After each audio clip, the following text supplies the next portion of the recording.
Hi అండి, welcome to my channel. ఈరోజు వీడియోలో 2024 సంవత్సరంలో జూలై 6వ తేదీ నుండి 15వ తేదీ వరకు ఆషాఢగుప్త వారాహి నవరాత్రులు ఉన్నాయి కదండి. వీటిని వారాహి నవరాత్రులు అని కూడా అంటారు. ఈ నవరాత్రుల్లో అమ్మవారికి అందరూ సులభంగా పూజ ఎలా చేసుకోవాలో ఈ వీడియోలో తెలియజేస్తాయండి. చాలామందికి ఈ వారాహి నవరాత్రులు పూజ చేయాలని ఉంటుందండి. ఎందుకంటే ఈ తల్లి చాలా శక్తివంతురాలు, కోరిన కోరికలను తీర్చి వరాలు ఇచ్చే తల్లి ఈ వారాహి అమ్మవారు. చాలామంది నవరాత్రులు పూజ చేయాలి అనుకునే వాళ్ళు ఉంటారు కదండి.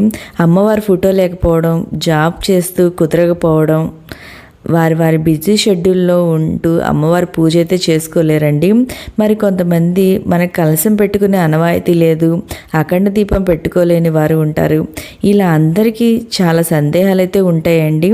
ఇలాంటి ఏమీ లేకుండా ఆ తల్లి అనుగ్రహం పొందేందుకు చాలా సులభమైన పద్ధతిలో పూజ ఎలా చేసుకోవాలో నేను ఇక్కడ తెలియజేస్తానండి. ముందుగా మనం ఈ పూజ చేయాలనుకుంటే కొన్ని నియమాలు అయితే పాటించాలండి.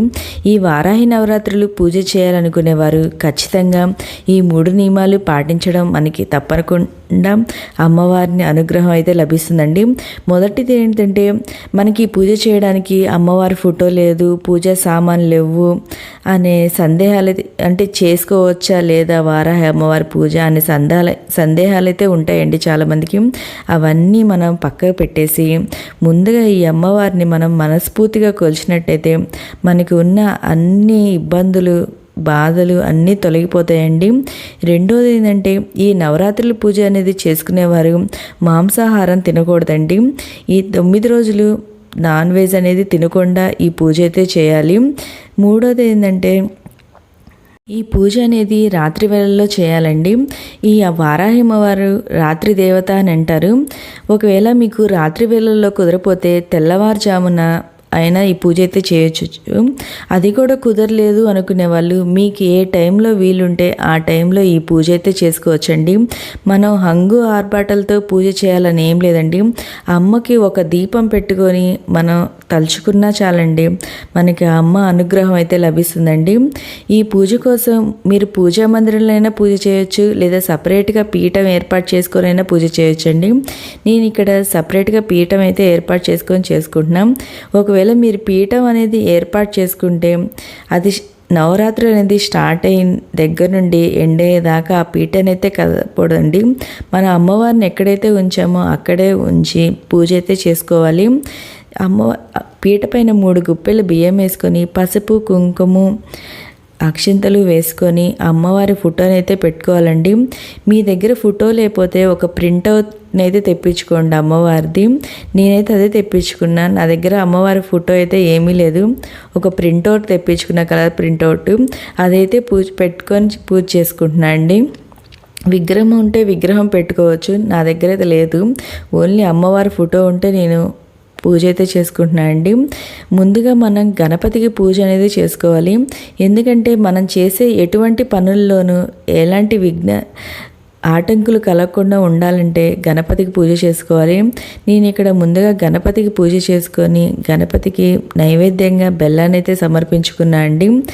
మనం ఈ పూజని షోడోపచారాల ద్వారా చేయొచ్చు, లేదా పంచోపచారం ద్వారా అయినా ఈ పూజ చేయొచ్చు. షోడోపచారం అంటే ఏంటంటే, మన మంత్రాలు అవన్నీ చదవాలి. అవి చాలామందికి రావు కదండి. లేదా మనం పంచోపచారం అంటే ఓన్లీ పసుపు, కుంకుమ, గంధం, అక్షింతలు ఇవి వేస్తా అమ్మవారి నామాలు తలుచుకుంటా పూజ చేసుకోవడమేనండి. అమ్మవారిని చక్కగా పూలతో, ఆ తల్లిని చక్కగా పూలతో అయితే అలంకరణ అయితే చేసుకున్నానండి నేను ఇక్కడైతే. ఈ అమ్మవారు చాలా పవర్ఫుల్ అండి. మనము పూజ చేసుకుంటే అమ్మవారికి మనకు ఉన్న భయము, అన్ని ఇబ్బందులన్నీ పోతాయి. నేనైతే ఇక్కడ దీపాన్ని మన అగరబత్తితో వెలిగించవచ్చు, లేదా ఏకహారతితో ఈ దీపాలు అనేది వెలిగించవచ్చు. నేను ఇక్కడ ఏకహారతితో దీపాలు అయితే వెలిగించుకుంటున్నా అండి. మీ దగ్గర ఒకవేళ అమ్మవారి ఫోటో లేకపోతే లలితాదేవి ఫోటో ఉన్నా అదైనా పెట్టుకొని పూజ చేసుకోవచ్చు, లేదా దుర్గాదేవి, లక్ష్మీదేవి ఇలాంటి ఉన్నా కానీ మనం పూజ అయితే చేసుకోవచ్చండి వారాహి నవరాత్రులు. మీరు ఒక గణపతి విగ్రహం లేకపోతే పసుపుతో గణపతినైనా చేసుకొని పెట్టుకోవచ్చండి. కానీ పసుపుతో గణపతి చేసుకుంటే మనం రోజు గణపతిని చేసుకొని పెట్టుకోవాలి. నేను ఇక్కడ విగ్రహం అయితే పెట్టుకున్నా అండి. విగ్రహం లేకపోతే పసుపుతో అయినా చేసి పెట్టుకోండి. మీకు ఒకవేళ అఖండ దీపం కలశం పెట్టుకునే ఆనవాయితీ ఉంటే అది కూడా పెట్టుకోవచ్చండి. అఖండ దీపం 9 రోజుల పాటు జాగ్రత్తగా ఉంచుకోగలం అనుకుంటేనే పెట్టుకోండి, లేదంటే నిత్య దీపారాధన సరిపోతుంది. కలశం పెట్టుకోవాలి వద్దు అనేది వారి వారి పద్ధతుల మీద ఆధారపడి ఉంటుందండి. వారాహి అష్టోత్తరం కవచం చదువుకుంటూ పూలు కుంకుమతో పూజించాలి అమ్మవారిని. లలిత సహస్రనామాలు కూడా చదువుకోవచ్చండి. వారాహి అమ్మవారికి ఎన్నో నైవేద్యాలు సమర్పించిన బెల్లం పానకం అనేది తప్పనిసరిగా సమర్పించాలి. అంటే రోజు ఇలా నైవేద్యాలు చేయడం మాకు కుదరదండి అనుకునే వాళ్ళు ఉంటారు కదండి. ఆమెకి బెల్లంతో చేసే పానకం ఒకటి నైవేద్యంగా సమర్పించినా చాలండి. ఆ అమ్మవారికి ఆనందం అనేది వస్తుంది. అమ్మవారు కరుణిస్తారు మన మీద. అమ్మవారికి డైలీ పూజలో ఒక నిమ్మకాయ అయితే పెట్టుకోవాలండి. పెట్టుకొని ఆ పూజకైతే చేసుకోవాలి. మీ దగ్గర విగ్రహం ఉంటే అమ్మవారికి అభిషేకం అనేది చేసుకోవచ్చు, చాలా మంచిదండి. నా దగ్గర ఇక్కడ విగ్రహం అనేది ఏమీ లేదు. నేను అమ్మవారి ఫోటోకే పూజ అనేది చేసుకుంటున్నాను అండి. అమ్మవారికి పూలతో కుంకుమతో మనం ఇలా అష్టోత్తరాలు, అమ్మవారి ద్వాదశ నామాలు ఇవన్నీ చదువుకుంటా పూజ అయితే చేసుకోవాలండి. నేను అలాగే పూజ అయితే చేసుకున్నా అండి. ముఖ్యంగా దీక్ష అనేది చేయలేను అనుకున్నవారు నిత్య దీపారాధన చేసి నమస్కారం చేసుకున్నా సరిపోతుందండి. లలితాదేవి నుంచి ఉద్భవించిన వారాహిని పూజిస్తే ఆటంకాలు తగ్గుతాయి. కష్టాలు ఉన్నవారు, భూ సంబంధిత తగాదులు ఉన్నవారు, కోర్టు కేసులు చిక్కున్నవారు వారాహి అమ్మవారిని పూజిస్తే పరిష్కారం అనేది దొరుకుతుందండి. వారాహి అమ్మను పూజిస్తే శత్రునాశనం జరుగుతుంది. అమ్మవారు సస్యదేవత. రైతుల పొలంలో వారాహి అమ్మవారి పటం పెట్టి ఆ 9 రోజులు పూజ చేస్తే పంట దిగుబడి అనేది బాగా ఎక్కువగా ఉంటుందండి. వారాహి అమ్మవారి ధ్యానం దీర్ఘకాలిక వ్యాధుల నుండి ఉపశమనం కలిగిస్తుంది. మనం భక్తితో కనుక అమ్మవారిని పూజిస్తే ఖచ్చితంగా అమ్మవారి కరుణ అనేది మన మీద ఉంటుందండి. మీకు ఏ పారాయణం చేయడం రాలేదనుకోండి, టీవీలో పెట్టుకొని అలా అయినా పెట్టుకుంటా మన అమ్మవారి పూజ అయితే చేసుకోవచ్చండి. నేనైతే చదువుకుంటా అమ్మవారి నామాలు చదువుకుంటా పూజ అయితే చేసుకున్నాను. ఇక్కడ అమ్మవారికి నైవేద్యంగా బెల్లం పానకం అయితే సమర్పించుకున్నాను అండి. మీకు రోజు కుదరదు. చాలామందికి ఈ జాబ్స్ ఉండడం వల్ల, పిల్లల వల్ల అందరికీ డైలీ పూజ చేయడం అనేది కుదరదు కదండి. కొంతమంది 9 రోజులు చేయాలా అనే డౌట్ అయితే ఉంటుందండి.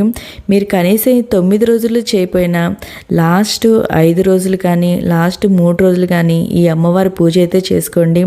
చాలా మంచి ఫలితాలు ఉంటాయండి ఈ అమ్మవారిని పూజించడం వల్ల.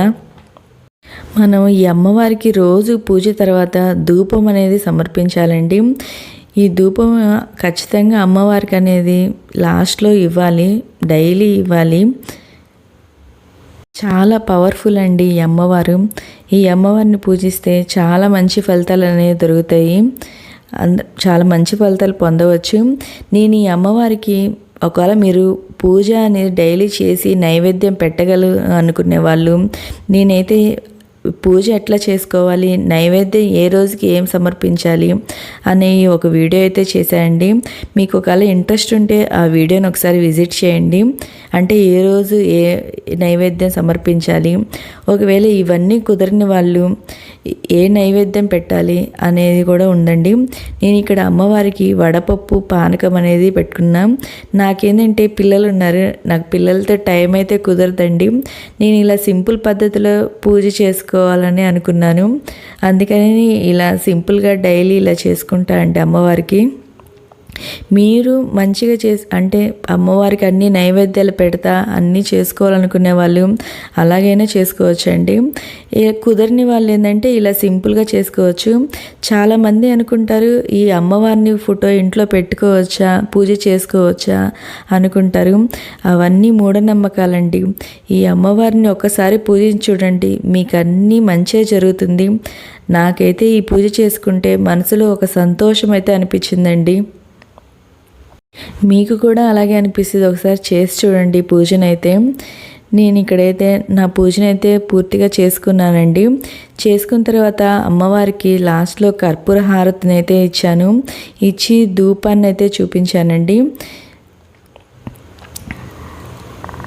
ఇంకో డౌట్ ఏంటంటే చాలామందికి వారాహి నవరాత్రి మధ్యలో పీరియడ్స్ వస్తే ఎట్లనా, కుదరపోతే ఎట్లనా అంటే, ఒకవేళ మీకు మధ్యలో ఆటంకాలు వస్తే మీ ఇంట్లో వాళ్ళ చేతైనా ఈ పూజ అయితే చేయించవచ్చండి.